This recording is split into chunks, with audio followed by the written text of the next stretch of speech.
যার যার বাসায় বারান্দা আছে বা একটু জায়গা আছে তোমরা চেষ্টা করবা ওইখানটায় একটু গাছ লাগাইতে, কারণ গাছ লাগাইলে যেমন পরিবেশটাও ভালো হয়, আর মানে নিজের গাছে একটা ফুল ফল যেটাই হোক না বা সবজি এগুলা মানে পাড়ার একটা আনন্দ আলাদা, ফুলের গন্ধ শোনার শোকার একটা আনন্দ আলাদা, ফল পেড়ে খাওয়ার আনন্দ আলাদা, মানে সব কিছু মিলে একটা অন্যরকম অনুভূতি আর আনন্দ।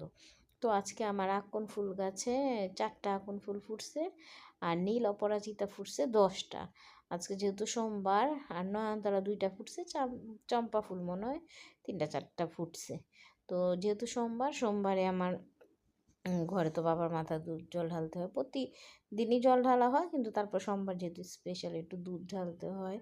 আর দেখো ইরামনি কি সুন্দর করে এখন ফুলগুলি ফাটফাট করে ফুটাইতেছে, মানে একটু ফোটা বাকি তো ফুটাইতেছে। আর ওই যে আমার গাছে একটা উস্তা ঝুলতেছে, দেখছো? একটা উস্তাতে কিছু হয় না, কিন্তু তারপর এটা সব।